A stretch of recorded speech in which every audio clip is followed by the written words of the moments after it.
autónomas. Quiero darles a todos una cordial bienvenida a la conferencia Washington, Periodismo en la Capital del Poder Mundial. Mi nombre, como ustedes saben, es Alejandro Perea Materón, director del programa de comunicación social Periodismo de la Autónoma de Occidente. Y es un orgullo para mí presentar al periodista Vicio Segovia, eh, corresponsal en la Casa Blanca para MBS Noticias, que es una emisora radial de referencia en México.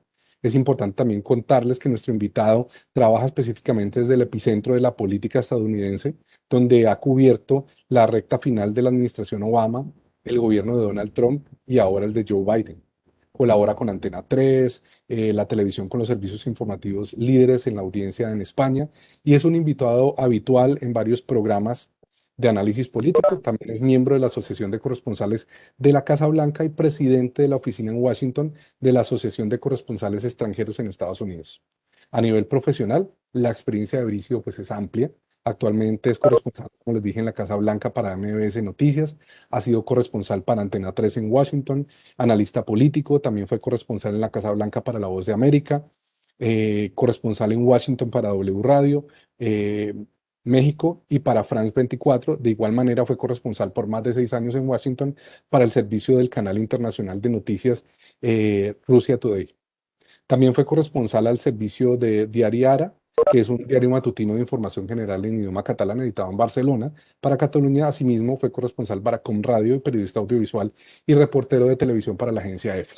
Bueno, No está, muchas gracias por esa extensa presentación. Veo que hiciste bien la tarea y, no, te sabes mi biografía mejor que yo. Así que es un gusto estar acá con ustedes y sobre todo pues aportar pues muy humildemente, ¿no? La parte de conocimiento que pueda darles desde mi experiencia directa aquí en Washington y también pues en no sé, yo creo que son ya como 2 décadas que llevo en este sector de la comunicación y diferentes países, siempre centrado en el periodismo internacional sobre todo. Y bueno, de todo esto y de mucho más, pues empezamos a hablar, si te parece, Alejandro. exactamente. Entonces, bueno, el tiempo es corto, entonces yo quiero hacerte solamente dos preguntas que me gustaría que en el marco de tu experiencia pues, nos pudieras contar y le pudieras también contar a nuestros estudiantes que están aquí participando. Eh, en la descripción hablamos primero de muchos estudios, o sea, digamos que el párrafo de los estudios fue igual de grueso que el de la experiencia. Quisiera preguntarte cómo fue el proceso de toma de decisiones en el ámbito académico, o sea, cómo tú llegas a tomar la decisión de hacer todos estos estudios pues, que nutrieran tu perfil. Mira, a ver, la verdad suenan como muchos estudios. Realmente lo que pasa es que además cuando, a mí siempre me pasa esto, ¿no? Cuando alguien empieza como a recitar su historial académico, ¿no? Y es como estudié en la universidad de este país y de este otro país, es como, bueno, pero a ver, ¿de dónde saco la plata para estudiar en tantos sitios, ¿no? Yo la verdad fui becado en cada una de estas universidades extranjeras. Me busqué la vida para poder estudiar lo que quería estudiar y en los lugares donde quería estudiarlos. Y se puede, ¿no? Si el que la sigue, la consigue. Y de hecho, pues comencé con una licenciatura en traducción e interpretación. Mi objetivo siempre fue el periodismo internacional y con pues esa idea, quizá, pues no sé si un poco naif incluso, ¿no? De los 17, 18 años, dije, bueno, pues aquí primero lo que tengo es que aprender idiomas al mejor nivel profesional para después enfocarme en el periodismo y de esa manera embarcarme en una carrera internacional. Bueno, empecé con traducción e interpretación, me becaron en la Universidad de California, estuve allá también estudiando lo mismo, después me vine para de vuelta a mi país de origen, a España, allá estudié periodismo. Inicialmente es verdad que también hice como unos grados en comunicación en Inglaterra, también becado por el gobierno británico y bueno, y finalmente pues acabé un poco, menos mal que me salió bien el plan, porque si después de todo esto me hubiese salido mal, pero sí, al final pues me embarqué en la misión del periodismo internacional y bueno, sí, al final yo lo tenía muy claro, ¿no? No siempre se tiene tan claro lo que uno quiere hacer, pero pese a todos estos estudios, yo empecé en medios de comunicación a los 16 años en radio y en mi radio local. Y desde entonces no he parado. No has parado. Ok, perfecto. ¿Cómo se acceden a esas convocatorias de becas? O sea, ¿cómo se buscan? ¿Cómo un estudiante nuestro podría hacer un rastreo profundo que le permita acceder a estos beneficios? Mira, pues te lo voy a decir rápidamente.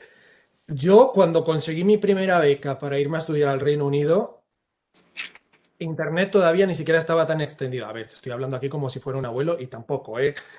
Soy joven, pero realmente las búsquedas de Google todavía no estaban tan extendidas y, pues me tocó buscármelas pues yendo a centros de estudios en el exterior que te ayudaban a buscar cosas y demás, ¿no? Ahora con Google es una maravilla, o sea, todo comienza con una búsqueda y además como periodistas estamos bien entrenados para ser recursivos y para saber buscarnos la vida y documentarnos, ¿no? El periodista al final tiene que saber mucho de todo, no necesariamente siempre mucho de todo, pero algo de todo, ¿no?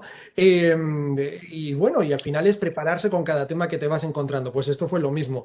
Es empezar a buscar y al final, obviamente, en las fuentes originales, ¿no? De las webs del gobierno del país que te interese, buscas becas, hay instituciones, hay fellowships que se llaman también, que son estadías que facilitan algunos organismos en diferentes países para entrenar a futuros periodistas y comunicadores.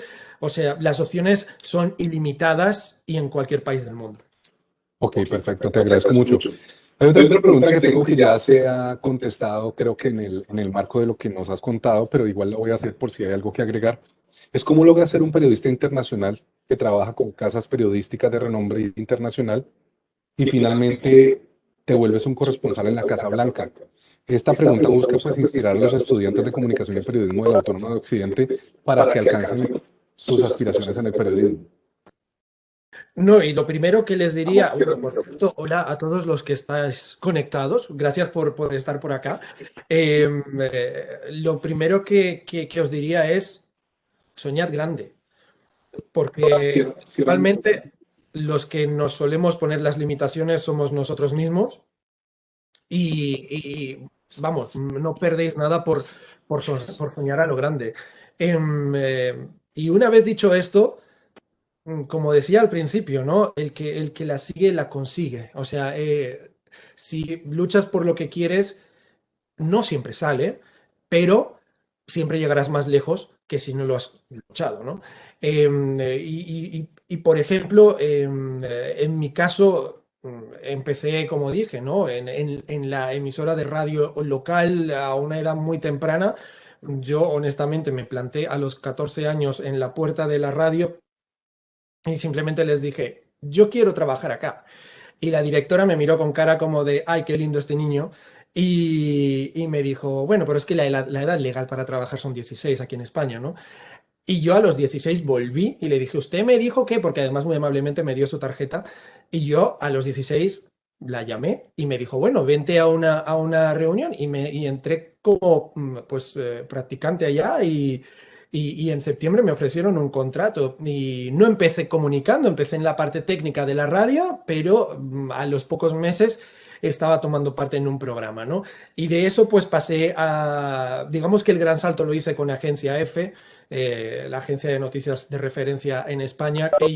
Ellos me abrieron mucho la puerta al periodismo internacional, con ellos estuve, yo soy originalmente de Barcelona, con ellos me fui a Madrid, con ellos me fui después a Moscú, en Rusia, con ellos he estado también en Nueva York y entre medio pues hice el salto también al medio de televisión, que es donde he desarrollado la mayor parte de mi carrera en diferentes canales internacionales, principalmente en televisiones públicas, en la rusa, en la francesa y en la estadounidense más recientemente, y después también, pues ya pasé también al sector privado, ¿no? Pero, ¿cómo se consigue todo esto? Una cosa os tiene que quedar muy clara, nuestro sector es sumamente pequeño. Pequeño, aunque parezca muy grande. Luego todos nos acabamos conociendo. Y hoy en día, con las redes sociales, Twitter más todavía, porque si no te conoces en persona, te conoces de las redes.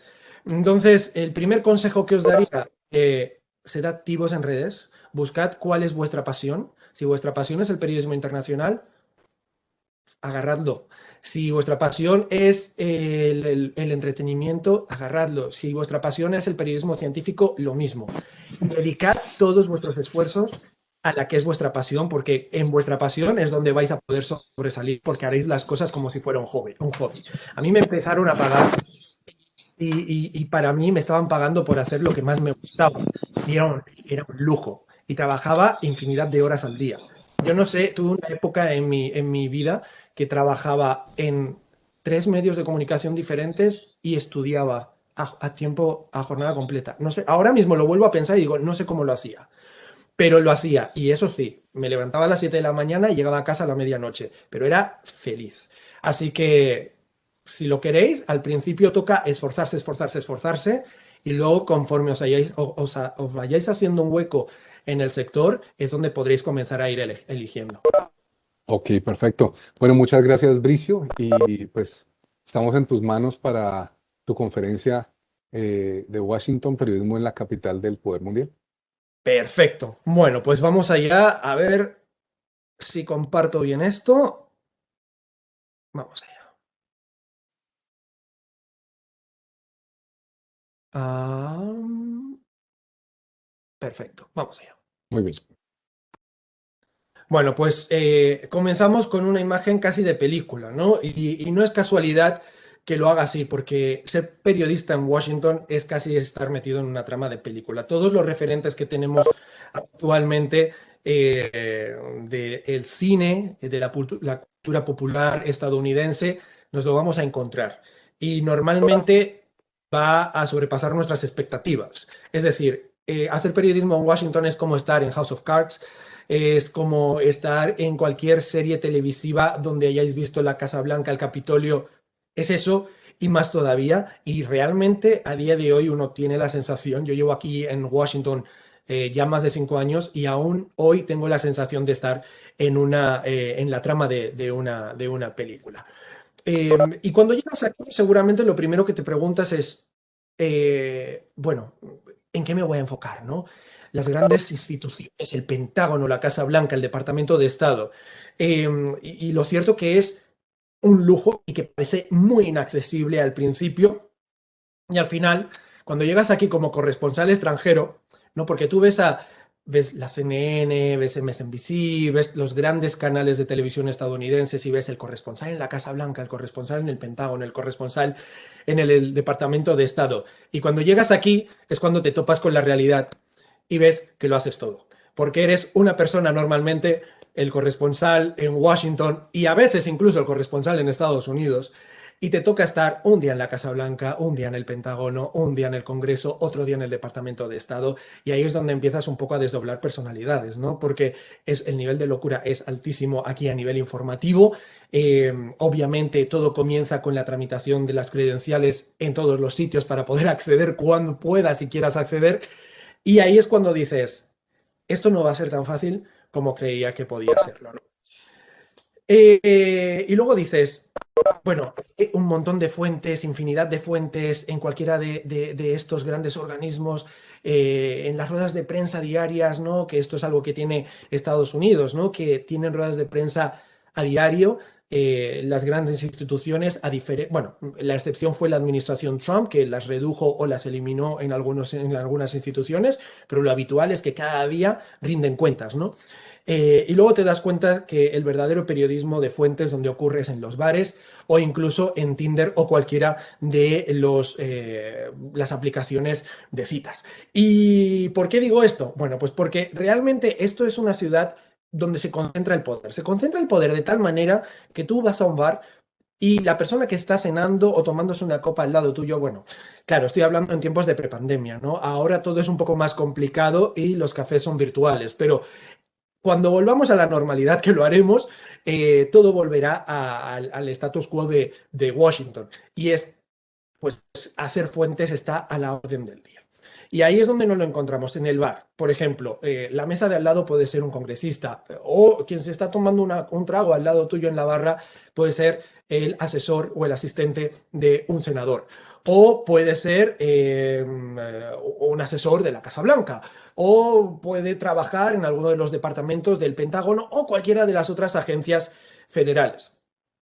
Y digo también Tinder, porque claro, obviamente ya sabemos, ¿no? Los periodistas en general, la excepción son los que están casados y sobre todo con matrimonios largos, ¿no? Somos un poco, esto lo llevamos en la sangre y seguramente si todavía no lo habéis desarrollado, lo desarrollaréis cuando comencéis a trabajar en este sector de una manera ya más al 100%, y es que somos adictos a la información, por lo tanto, somos esclavos de la información y de alguna manera vivimos condicionados a ello. Y lo que tiene la información es que no para. Entonces, digamos que la soltería es un estado bastante habitual en nuestra profesión. Yo llegué a Washington y claro, lo primero que hice, bueno, vamos a conocer a gente, Tinder.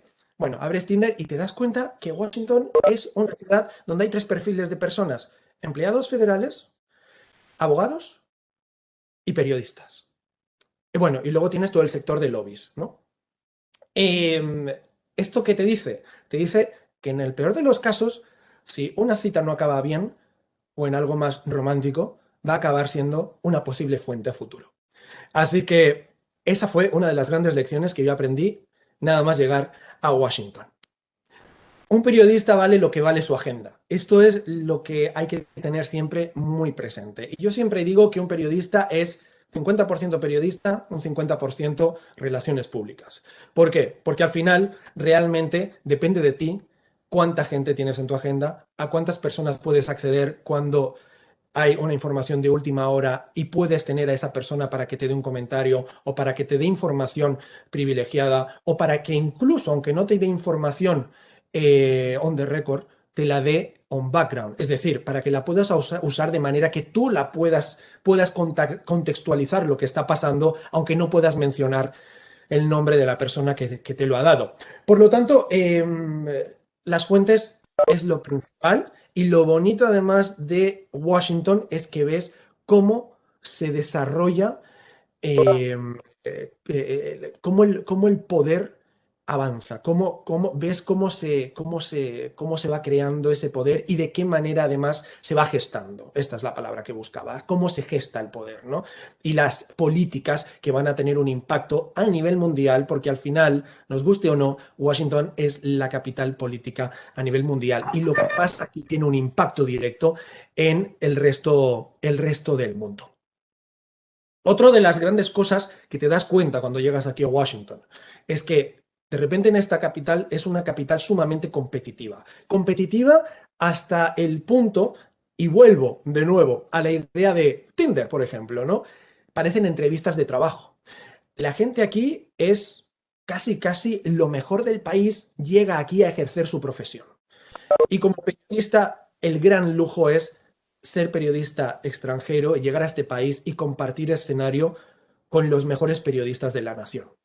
Por ejemplo, Jim Acosta, de CNN, corresponsal en la Casa Blanca durante toda la administración Trump, corresponsal jefe y ahora jefe de política nacional en CNN.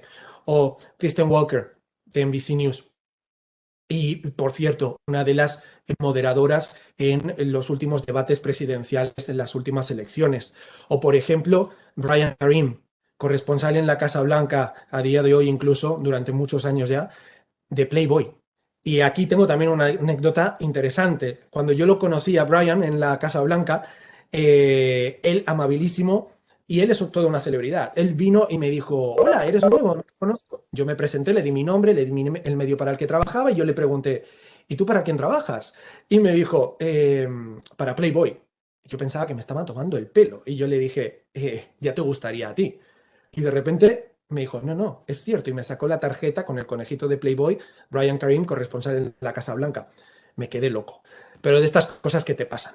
Y de lo que te das cuenta después, cuando acabas de pellizcarte y dices: estoy compartiendo escenario con toda esta gente, es que realmente estás compitiendo con ellos por hacer una pregunta cuando un alto funcionario sale, como es en este caso, a los jardines de la Casa Blanca, a lo que aquí llamamos stakeout, que es la zona de micrófonos donde a veces hacen comparecencias. La que están viendo aquí ahora mismo es que Kellyanne Conway era una de las principales asesoras del presidente Donald Trump durante la administración anterior.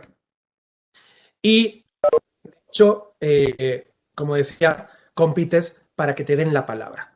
Y aquí es esto es otra de las cosas que aprendes. Es un mercado sumamente competitivo.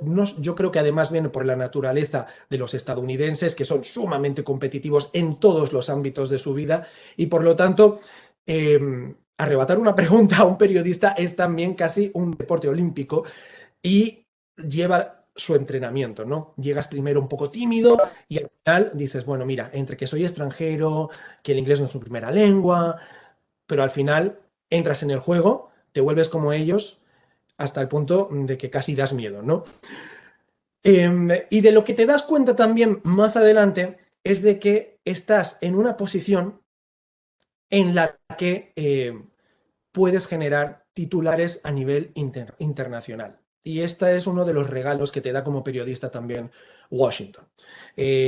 Cuando llegué yo aquí, para el medio que estaba trabajando entonces, me tocaba cubrir un poco todo, ¿no? Como decía al principio de esta presentación.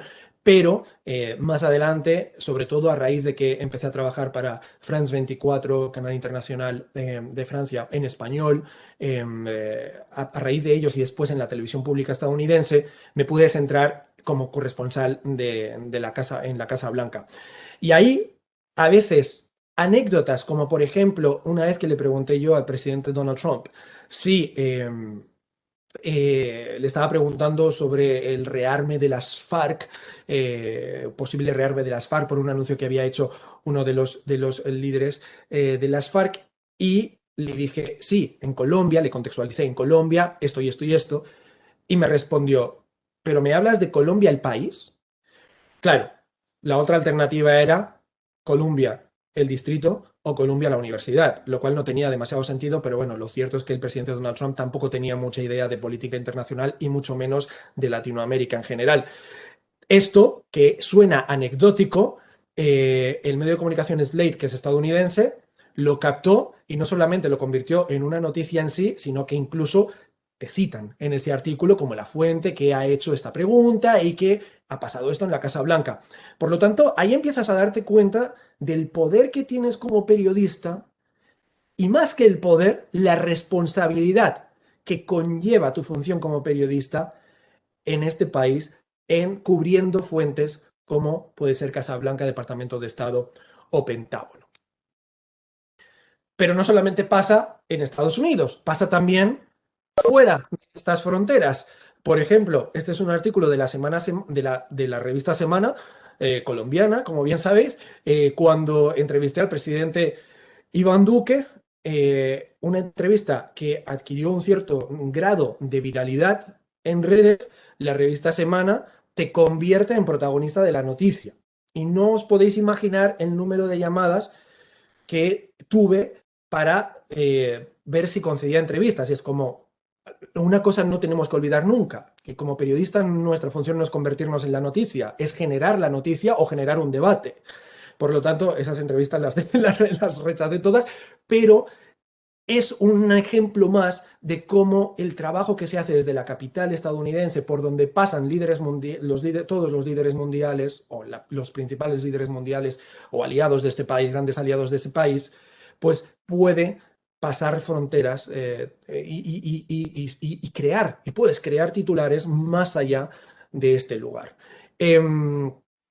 Claro, pensamos en Washington, pensamos en Casa Blanca y pensamos, bueno, seguramente el tipo de periodismo que haces es un periodismo político, un periodismo de declaraciones, un periodismo de fuentes.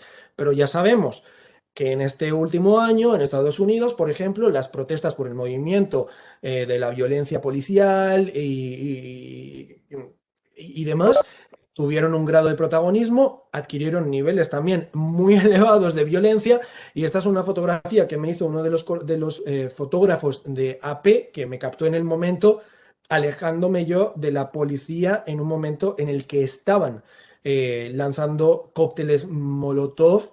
Esto es justo a una cuadra de la Casa Blanca, y por cierto, Donald Trump estaba a una cuadra de la Casa Blanca. No sé si recordarán esa fotografía en la que apareció mostrando una Biblia, y fue entonces que intentaron dispersarnos a todos. No se diferenciaba mucho a nivel de cobertura y, salvando las distancias, de otras coberturas bélicas que hice en el pasado, por ejemplo, en Ucrania durante el conflicto, también en Libia durante la revolución, la primavera árabe. Y por lo tanto, con esto que os quiero decir, que hay que estar siempre preparado como periodista porque nunca sabes el tipo de cobertura que te va a tocar. Puedes estar cubriendo una fuente aparentemente eh, de oficina y lo cierto es que el periodismo de verdad se hace en la calle. Y son estos momentos los que realmente pues te despiertan todas esas mariposas en el estómago que te llevó a meterte en esta profesión. Otra cosa que quiero destacar y que es muy importante y que es de lo que más disfruto en este país por todo lo que la velocidad que adquiere la información. Y si os pregunto qué es el denominador común que veis en esta fotografía, bueno, pues seguramente os daréis cuenta que son los teléfonos, ¿no? Hoy en día la inmediatez prima en este sector, lo cual no siempre es bueno, pero el nivel de competitividad es muy alto. Y lo cierto es que hoy en día tenemos que estar preparados para ser periodistas multiplataforma. Es decir, la información sale primero en redes sociales.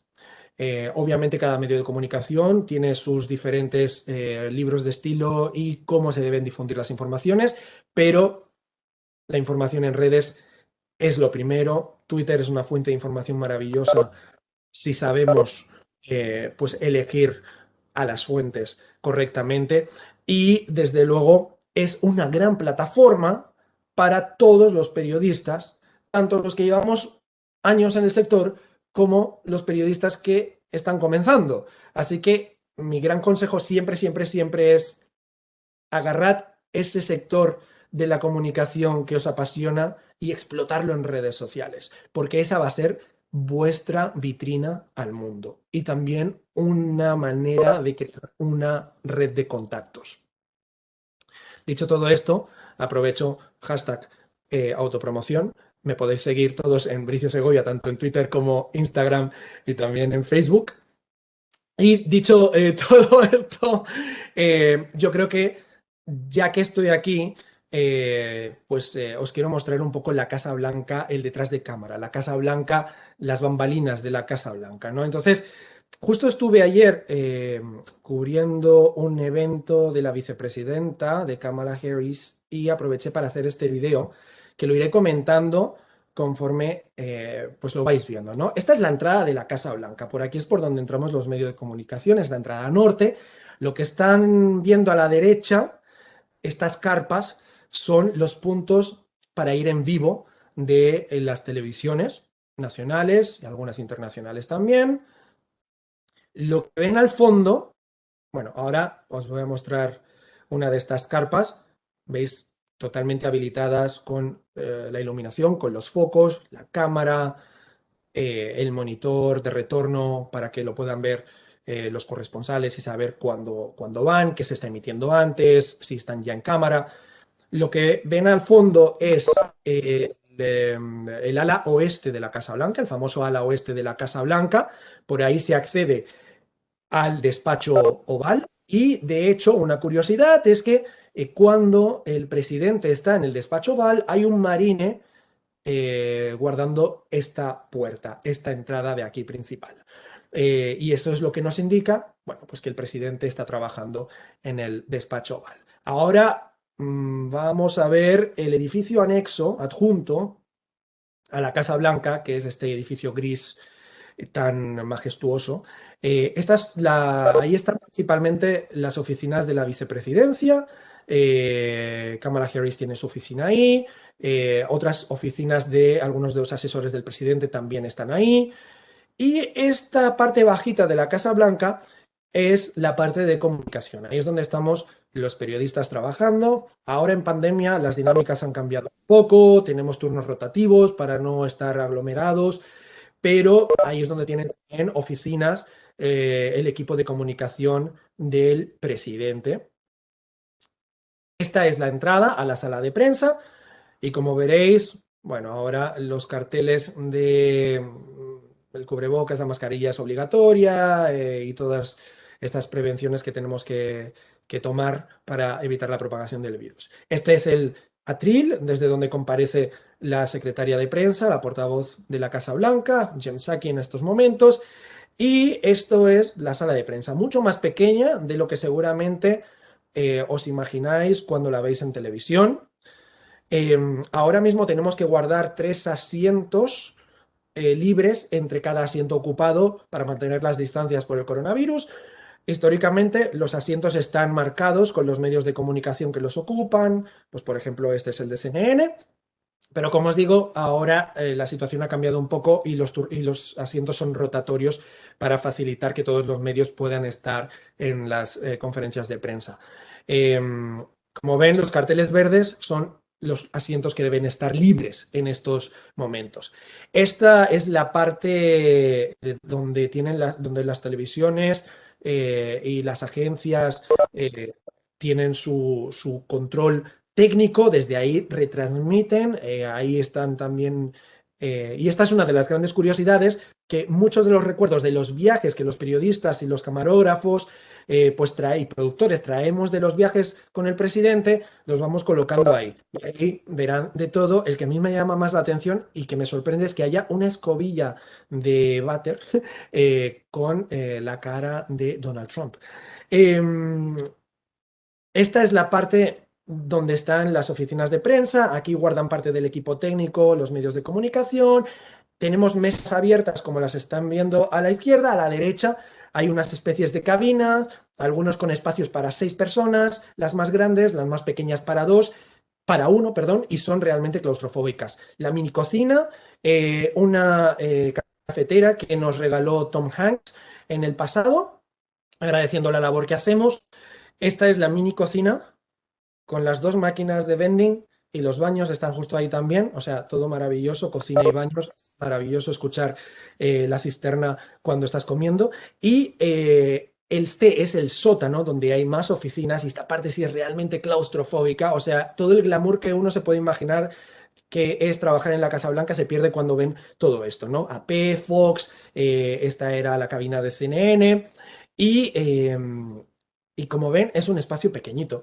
Y volvemos otra vez a subir hacia arriba y ahora también verán una curiosidad más para acabar este tour, que algunas de las plumas que han utilizado los presidentes para firmar decretos, órdenes ejecutivas, están pues expuestas aquí en este cuadro enmarcado.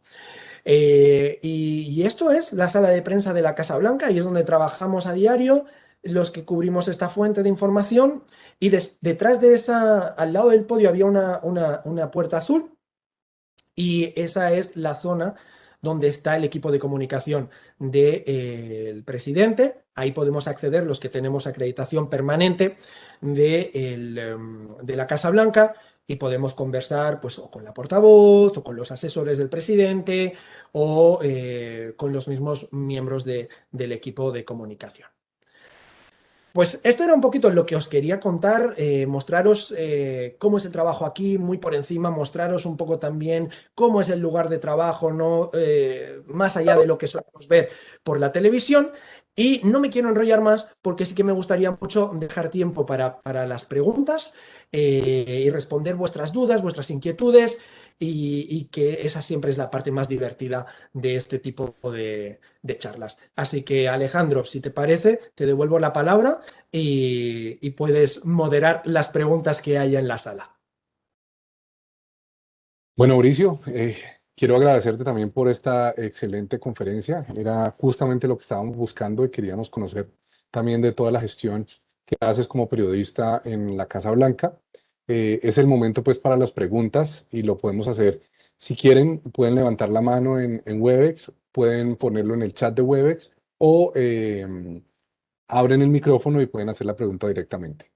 Por aquí hay Diana Carolina Campos dice, muchas gracias, Bricio, por excelente panorama de tu trabajo. Y Valeria Mondol Madrid dice, ¿cuál ha sido uno de los retos más grandes siendo periodista en la Casa Blanca y cómo lo manejaste? Pues el reto más grande, sin duda alguna, fue la llegada de la administración Trump y el cambio de comunicación política que se hizo, ¿no? Cómo la política 2.0, la política de Twitter, pues ocupó todo el lugar de lo que conocíamos hasta el momento y sobre todo cómo se fue difundiendo por todo el mundo y cómo otros líderes mundiales fueron adoptando esta manera de comunicación política.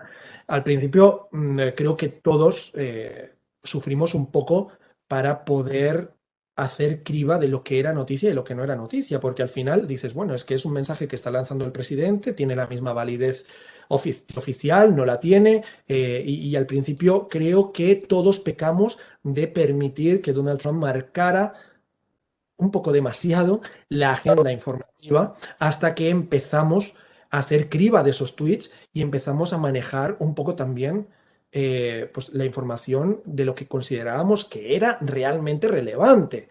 Lo que sí que no conseguimos manejar, ni siquiera hasta el final de su administración, fueron nuestras vidas.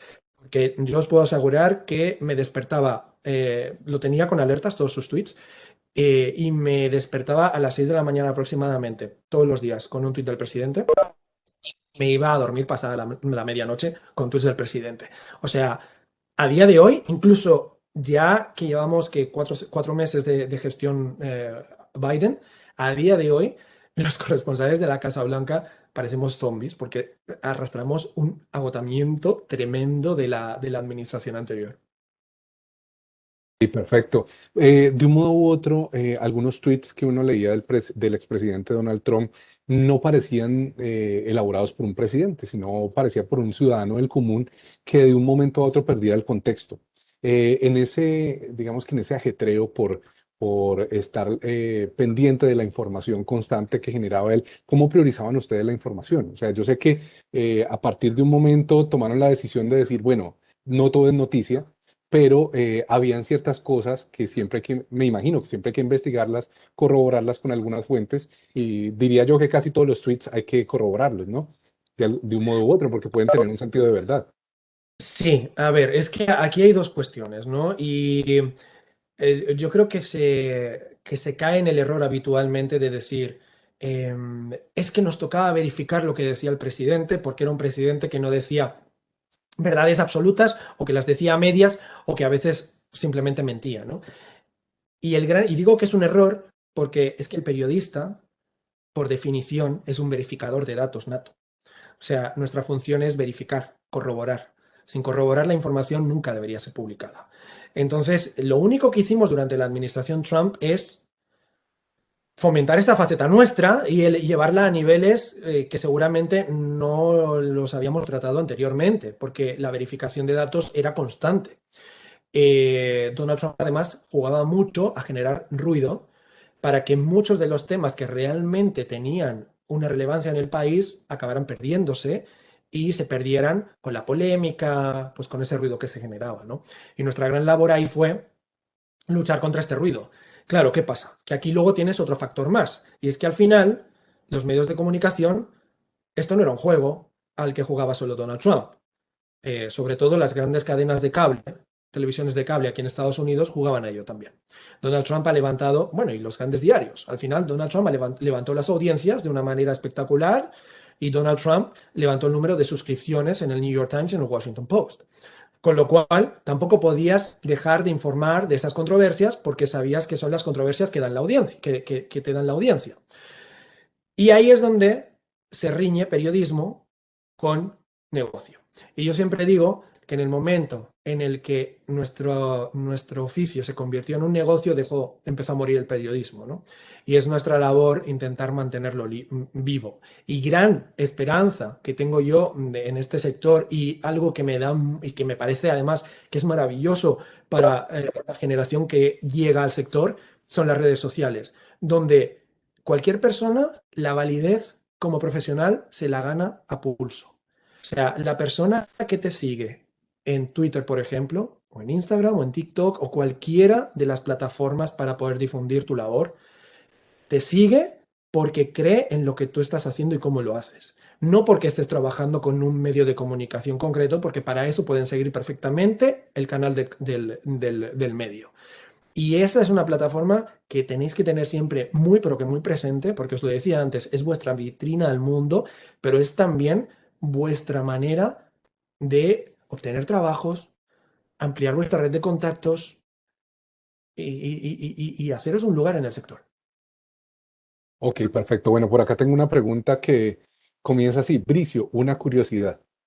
¿Qué es lo más interesante que te ha sucedido en la Casa Blanca? Yo supongo que se puede tomar desde todas las dimensiones, Mm. profesional, personal, Sí, paranormal.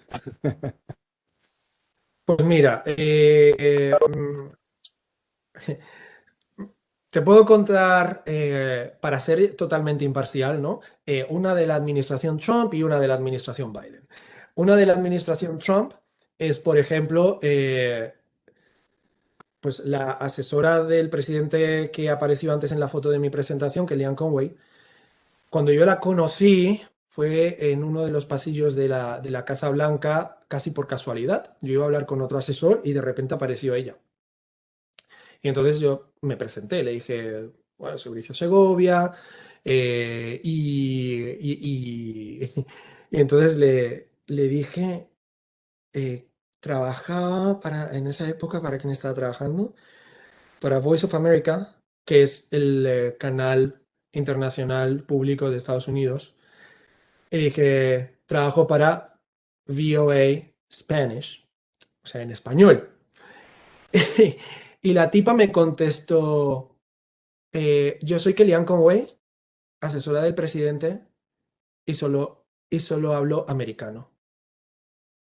Dice, I only speak American.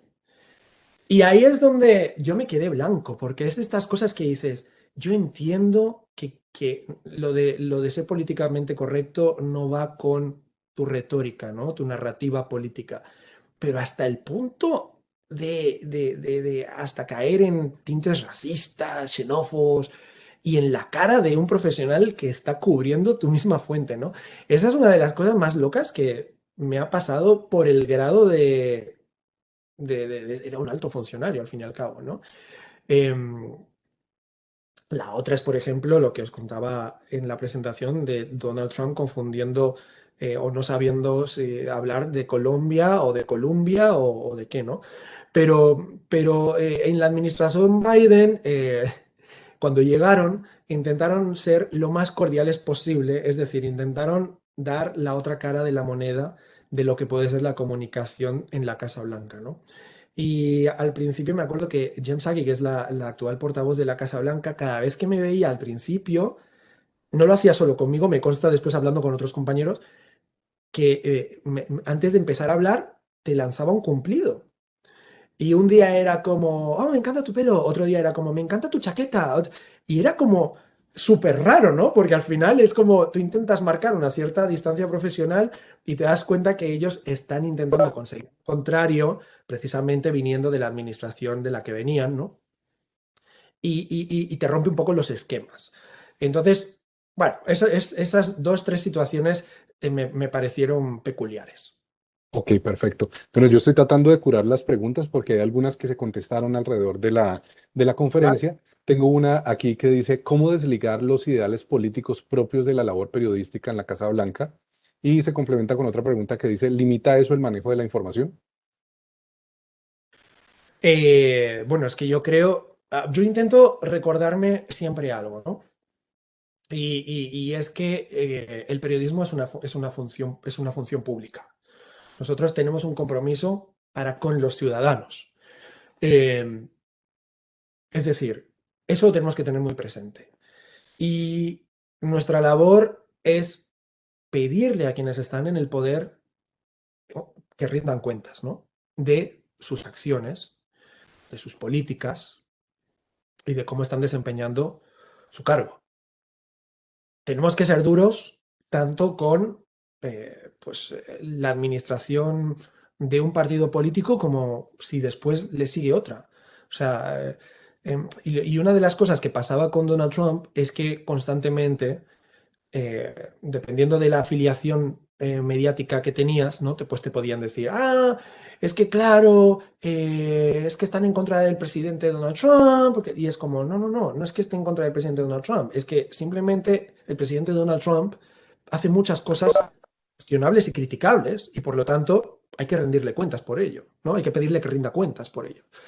Y ahora, eh, Con la administración Biden toca hacer lo mismo y pues están metiendo muchísimo la pata en cuestión migratoria, están metiendo muchísimo la pata pues en, es que en cuestión migratoria la verdad es que lo están haciendo bastante mal.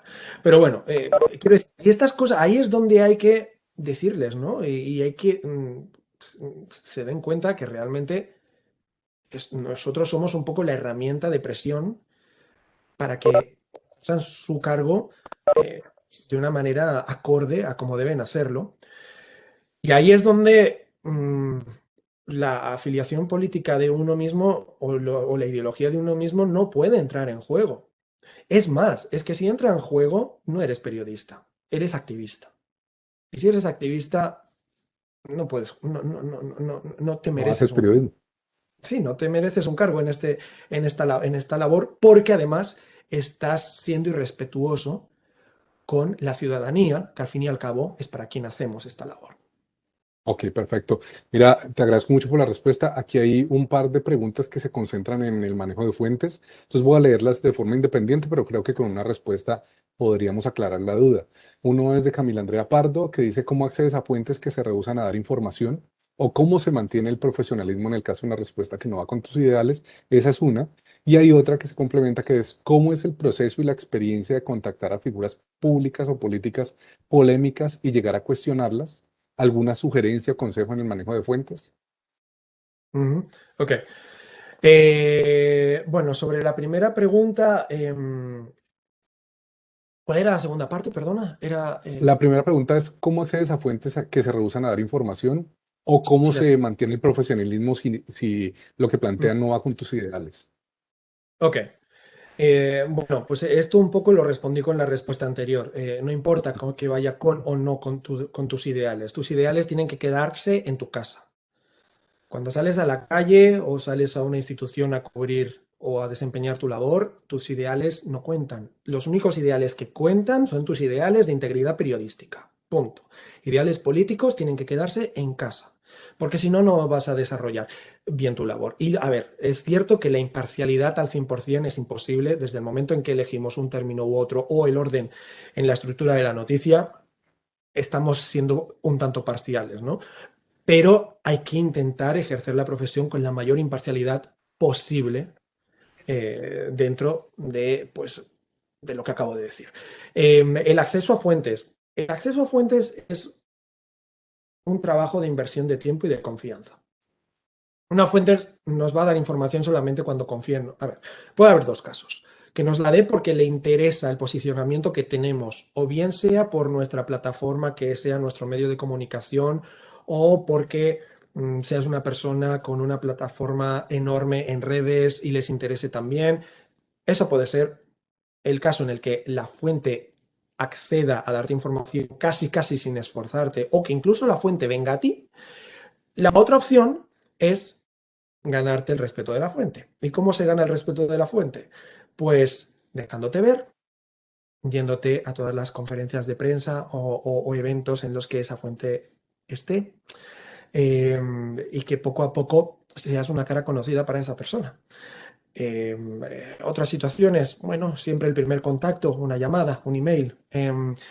Y cuando estamos hablando de figuras que están muy en lo alto, pues ahí quienes son claves o directores de comunicación, que son los que te van a dar el acceso a esa persona. Muchas veces no vamos a tener el contacto directo de un político hasta que no lo entrevistamos.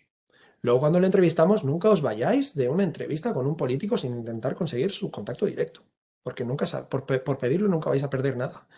Y en la otra pregunta que me preguntabais, que me hacíais, sobre las fuentes, consejos para el acceso a fuentes Para el y... manejo de fuentes, creo que ya diste algunos, o cómo manejas fuentes polémicas o figuras públicas complejas. Sí, exacto. Yo os diría que, mira, la entrevista, por poner el caso de Colombia, porque estáis todos en Colombia ahora mismo, la entrevista al presidente Iván Duque se hizo Ujú. viral porque le pregunté, si no me equivoco, 4 veces la misma pregunta. Lo de la base, la- Sí, sí. Si iba a permitir la entrada de tropas estadounidenses a Colombia por la cuestión en Venezuela. La cuestión es que no me respondía. Y al final, cuando lo intentas, lo intentas, lo intentas y no te está respondiendo, tenemos que ser fieles también y honestos con nuestra audiencia. Y lo que tenemos que hacer es, primero, dejar claro, no me está contestando, usted no me está contestando. O sea, primero intentar por una manera diplomática repreguntar, ¿no? Hacer la pregunta de una manera diferente, a ver si te contesta. Vamos a intentar una tercera vez, pero chicos, si a la cuarta no te contesta, es que no te quiere contestar. Y si no te quiere contestar, nuestra labor como periodistas es dejar claro que el señor entrevistado no está respondiendo a la pregunta y que es una respuesta simple, simplemente no te la quiere dar. Y ahí no tenemos que tener miedo. Porque para una entrevista de yo te hago la pregunta, tú me contestas, yo te hago otra pregunta, tú me contestas o no me contestas y pasamos a la tercera pregunta, pues para eso podemos enviar un formulario por email y que nos las conteste por escrito o no, ¿no? La gracia de una entrevista en vivo es que haya interacción y cuando hay una interacción y un cara a cara es donde realmente podemos hacer nuestra función de entrevistador y al mismo tiempo moderador y de comunicador. No nos olvidemos que al final nosotros somos comunicadores y tenemos que darles las herramientas a la audiencia para que entienda los contextos que pensamos que no van a poder entender.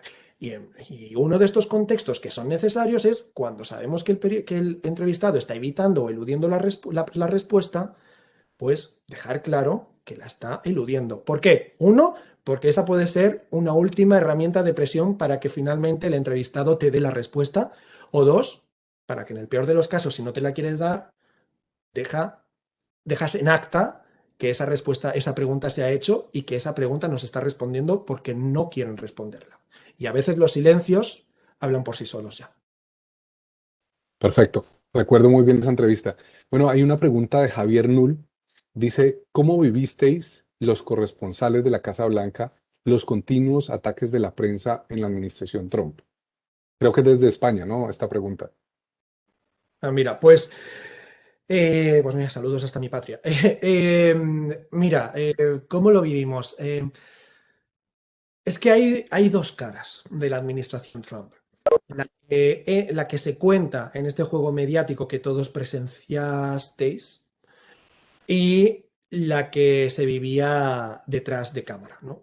Detrás de cámara, el equipo de comunicación de la Casa Blanca de Trump era encantador, encantador. Eh, con algunas excepciones, pero en su mayoría eran personas encantadoras. Entonces, ahí había un respeto. El respeto. ¿Dónde no había respeto? Cuando se encendía el pilotito rojo de la cámara. Ahí es cuando se perdía el respeto. ¿Por qué? Porque se entraba en un juego por parte de la administración. Y ese juego era, yo tengo que hacer ver que los periodistas, como son fake news, son agresivos hacia el presidente y por lo tanto simplemente me critican por criticar, ¿no? Entonces, no había que... A ver, yo en mi caso no me lo tomaba a pecho porque sabía que era retórica política y al final mi trabajo va más allá de enfadarme o hacer una pataleta o hacer el show, como también hay otros periodistas que hacían el show y lo que hacían es entrar en la dialéctica con la persona les había faltado el respeto, todo quedaba grabado en cámara y maravilloso. Ya tenías cubiertos 5 minutos de programa con controversia en la Casa Blanca y esa persona además, porque también hay periodistas ego, que los llamo yo, que son los periodistas que lo que quieren es ganar popularidad con este tipo de actitudes, ¿no?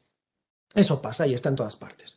Em, y después, lo otro que quería decir es em, bueno, pues la otra cara, lo de la controversia, decía no tomárselo a pecho, porque realmente, más allá de la pataleta, considero que la labor del periodista es decir, ¿qué hay detrás de estas faltas de respeto? Detrás de estas faltas de respeto hay una estrategia comunicacional por parte de esta Casa Blanca para hablar muy directamente a la base política del presidente, para lanzarle un mensaje pues entre líneas y sobre todo también para fomentar esta retórica de fake news y que de esa manera el presidente pudiera decir cosas sin fundamento y que su base se la creyera.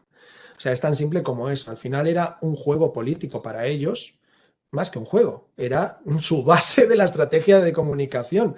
Es decir, y para mí creo que lo importante es destacar esto y explicarlo, más que decir, es que la administración Trump nos está faltando respeto. No, no, no. ¿Por qué nos lo está faltando? Pues por esto. Y yo creo que ese es el trabajo que nos tocaba hacer. Bueno, es un escenario grande de estrategias y mapas de audiencias.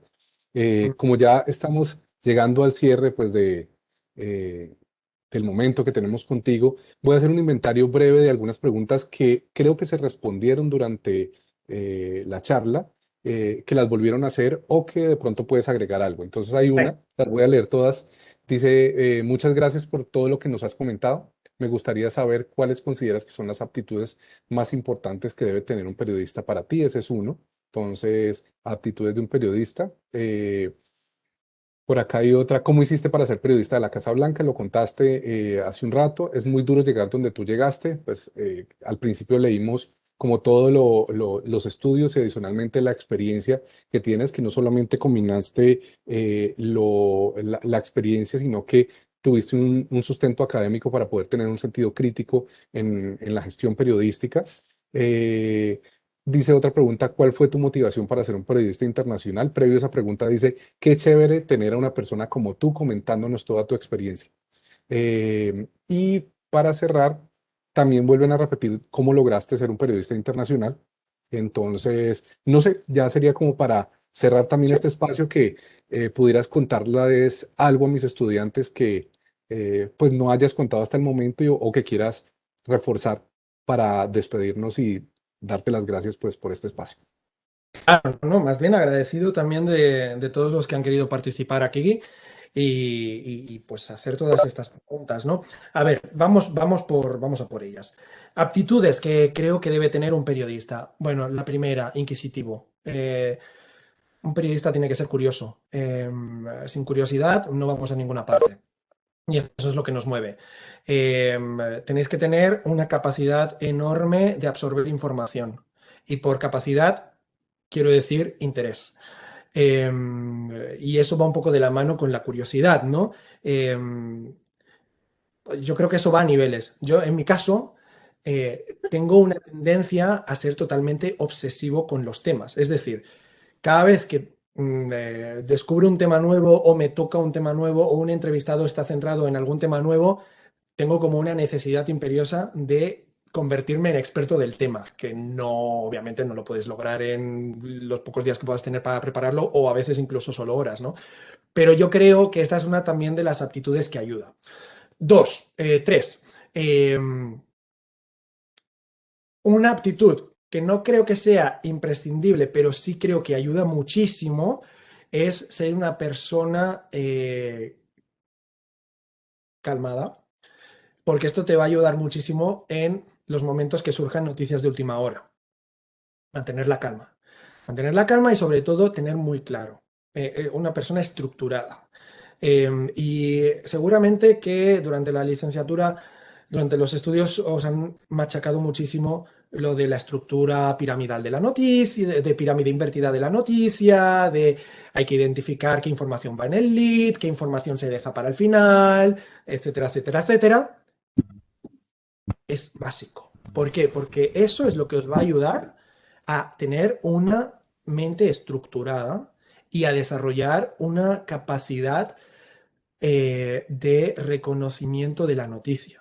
Que en el momento en el que tú estés escuchando un discurso, casi automáticamente te salta en la mente cuál es el titular, ¿no? Sin necesidad de después verlo. O sea, esto se desarrolla con la práctica, pero va un poco en función también de estas aptitudes que hay que desarrollar. Una cosa que a mí me decían en la facultad y que me molestaba mucho, eh, y que luego te das cuenta de la gran razón que tienen los profesores en esos momentos, era, siempre llegaba el típico profesor que te decía, ¿y ustedes ya se leyeron la prensa hoy? Se leyeron, ¿cuántos medios se leyeron hoy? ¿Cuántos tal? ¿No? Y era como, hombre, pero todos los días no me voy a leer no sé cuántos periódicos, todos los días no me... Pues sí. Pues ese es un hábito que tenéis que desarrollar y que lo tenéis que implantar en vuestra vida. Cada día os tenéis que leer la prensa. Y por leer, digo, escuchar la radio, ver la tele, y tenéis que convertiros en consumidores 24 horas de prensa. Es así. Se, así es como se logran las cosas en este sector. Porque estáis compitiendo contra mucha gente, gente que es verdaderamente adicta de la información. Y la cuestión es que cuando tú entras en el sector, esto va a fluir. Te vas a convertir en casi adicto. Dime. Perdóname, Mauricio, voy a silenciar a todos los participantes porque hay un Ujú. micrófono abierto.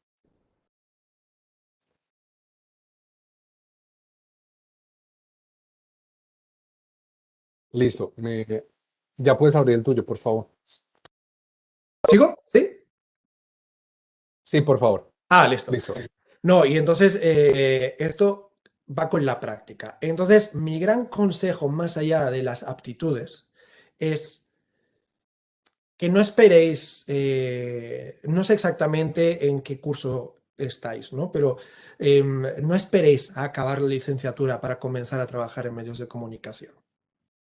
Empezad a vincularos con medios de comunicación. ¿Por qué? Porque al final, cuanto antes comencéis a desarrollar vuestra red de contactos, más fácil tendréis acceso luego al sector laboral también. Y al final, cuantas más gente conozcáis, más gente os va a hablar de puestos de trabajo que se abren o de colaboraciones, etcétera.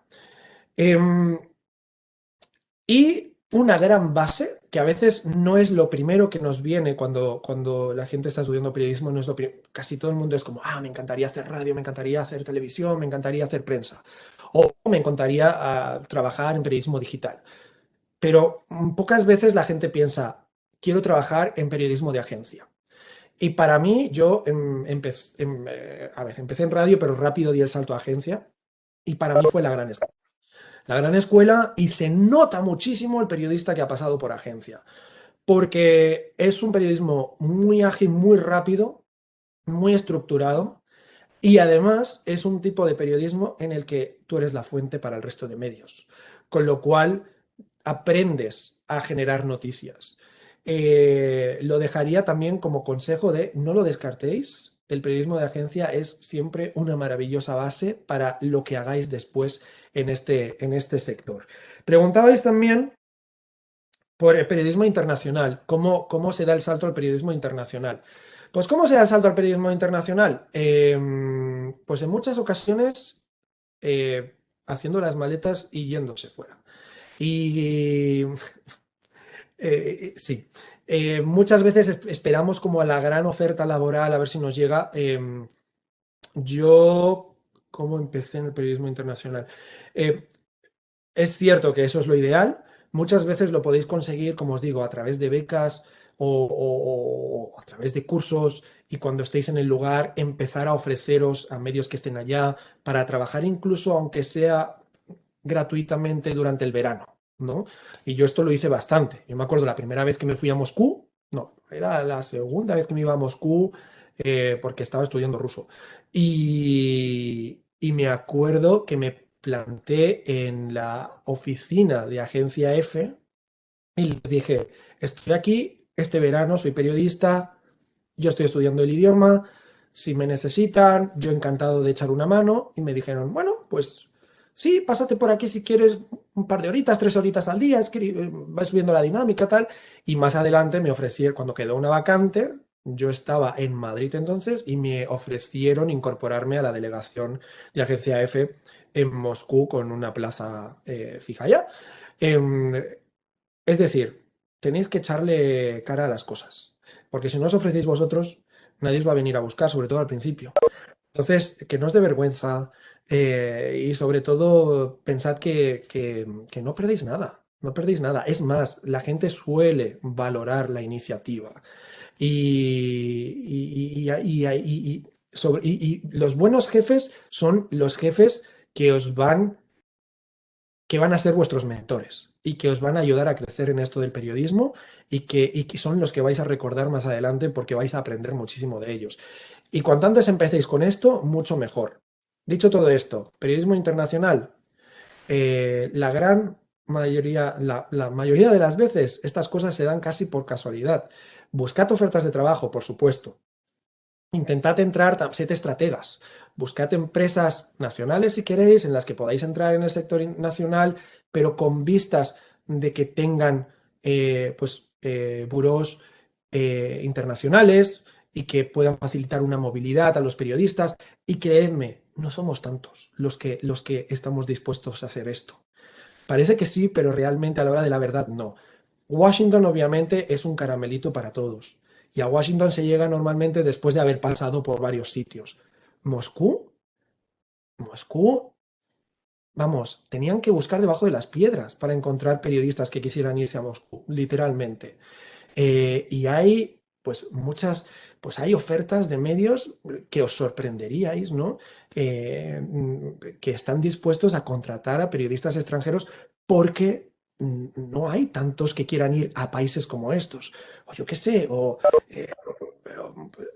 todo país que no suene a, uf, qué maravilla, yo me iría a vivir ahí o yo me iría ahí de vacaciones, suelen ser países donde no suele haber un gran número de periodistas dispuestos a irse.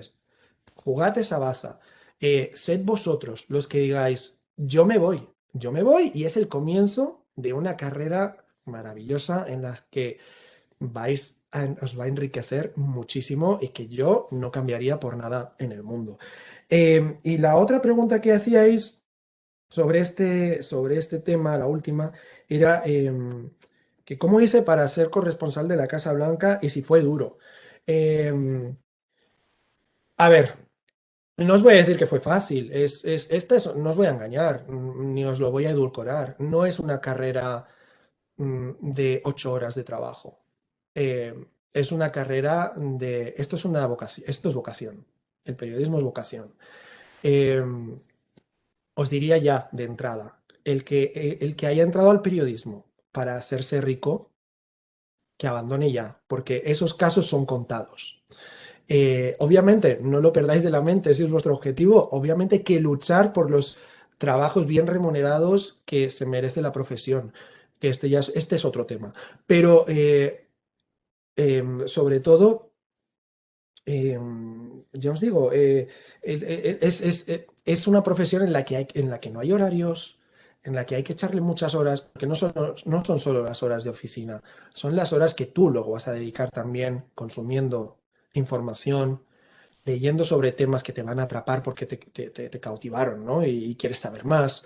Y de esa manera es como te empiezas a especializar también en los temas que más adelante van a ser un poco tu nicho y lo que te va a dar, pues quizá o te va a orientar hacia dónde va tu trayectoria.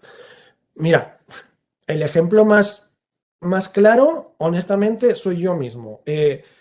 Yo, cuando estaba en la licenciatura, si me preguntáis qué quería hacer, yo siempre decía, me encantan los formatos híbridos, yo quiero trabajar en infotainment, ¿no? Quiero generar información mezclada con entretenimiento, que sea de fácil consumo, y he acabado haciendo política dura, dura, pero durísima. Y me encantó por el camino. Entonces, dejad que vuestra mente se cultive y permitiros, sobre todo, descubrir las diferentes facetas de esta profesión que es maravillosa. Dejaros sorprender. Y yo al final me cautivó el periodismo político, me cautivó el periodismo internacional rápidamente.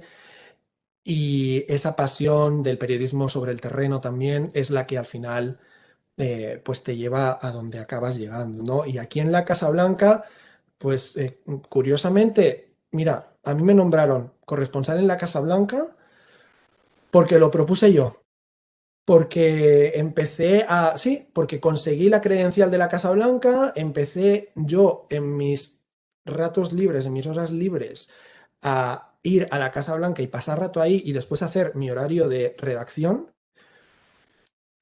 para computar horas que dejarme ver en la Casa Blanca, que me conocieran.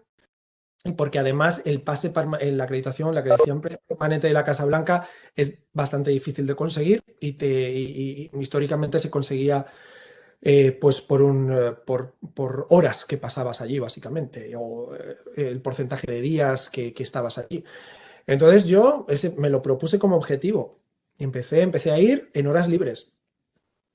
Cuando menos me lo esperaba, me llamó la Casa Blanca para ofrecerme el pase, la credencial temporal, que era una credencial de 6 meses, en la que ellos te evalúan si tú sigues yendo y cubriendo Casa Blanca a diario para darte el pase permanente. Y en ese momento yo le dije a mi medio de comunicación entonces, mira, me acaban de ofrecer la credencial para la Casa Blanca, voy a tener acceso, ¿por qué no lo aprovechamos? Y al cabo de un par de semanas me llamaron al despacho y me dijeron, la directora del servicio me dijo, mira, pues, ¿por qué no trabajas desde la Casa Blanca a partir de ahora 3 días a la semana? 3 días acabaron convirtiéndose en 5. eh, Conseguí la credencial permanente y a día de hoy es que el número de corresponsales españoles, o sea, de habla española, quiero decir, con credencial permanente para la Casa Blanca se cuenta con la palma de una mano y creo que me sobran dedos. Creo que sí, me sobran dedos. Em, y además, desde principios de año me ofrecieron formar parte del pool de la Casa Blanca, que es el equipo designado de periodistas que la Casa Blanca y la Asociación de Corresponsales de la Casa Blanca elige para que dé coberturas exclusivas siguiendo al presidente, a la vicepresidenta y a la primera dama y primer caballero y segundo caballero. Y, y ahí sí que fue un hito, porque no había ningún hispanohablante que estuviera ejerciendo esta labor, que además es una labor que se realiza en inglés y para mí fue todo un reto, ¿no? Entonces, mi consejo sería, como os decía al principio, soñad a lo grande, que nunca sabes si lo vas a conseguir. Número dos, lo que hagas, hazlo para ti. Nunca lo hagas pensando en tu jefe o pensando en la audiencia. Haz el periodismo que a ti te gusta hacer y el que te gustaría hacer y el que crees que se debería hacer. Porque de esa manera te vas a ir a casa satisfecho, no te vas a quemar con tu trabajo o te vas a quemar menos de lo que te pueda quemar el sector a veces con las tonterías que pasan en redacción. Pero realmente tened la convicción de que lo que estáis haciendo lo hacéis para vosotros y que el día de mañana, cuando echéis la mirada atrás, digas, estoy feliz de haber hecho y haber logrado lo que he logrado. Así que eh, los sueños son el límite y el ejemplo de que se pueden conseguir lo tenéis ahora mismo aquí delante. Así que con esfuerzo, nadie os va a regalar nada, pero con esfuerzo, como os digo, 50% periodista, 50% relaciones públicas, ya tenéis mucho ganado. Bueno, Mauricio, se nos agotó el tiempo, pero yo antes de despedirme quiero darte las gracias por haber participado en este evento, por habernos dado tu tiempo. Creo que estamos en contacto ya 3, 4 meses, no estoy muy seguro que empezamos a hablar por Twitter, de hecho con el ejemplo que tú planteaste. Y pues me da mucho gusto de verdad que hayas aceptado la invitación, que hayas podido coordinar tu agenda, porque también sé cómo es, y que los estudiantes hayan estado aquí, hayan disfrutado, hayan aprendido y tengamos tan buenas opiniones de parte de ellos y de los organizadores pues, de Palabras Autónomas sobre tu participación. Muchas, muchas gracias y pues estamos en contacto. Por supuesto, mira, pues ya lo decía Alejandro, aquí tenéis otro ejemplo. O sea, yo estoy hoy hablando con vosotros porque Alejandro se puso en contacto conmigo a través de Twitter. O sea, utilizad las redes sociales. Las redes sociales son maravillosas porque no necesitáis el aval de un medio. En redes sociales creáis vuestra propia plataforma, vuestra propia marca y eso ya de por sí os va a abrir o os puede abrir muchas puertas. No lo subestiméis. Y el que os diga que el mundo del periodismo es muy duro, que está muy difícil a nivel laboral, bueno, sí, es que nadie regala nada en este mundo, obvio. Trabajadlo, esforzaros al máximo que nadie os convenza de lo contrario, que esta es una profesión maravillosa, la podéis disfrutar y es casi un modo de vida y que tenéis todo el futuro por delante y además que tenéis unos tiempos espectaculares para ejercer el periodismo, porque el mundo se cae a pedazos y por desgracia este negocio de las noticias pocas veces vende noticias buenas. Así que aprovechadlo y sobre todo que seáis esa nueva generación de periodistas en Colombia y también fuera, ¿eh?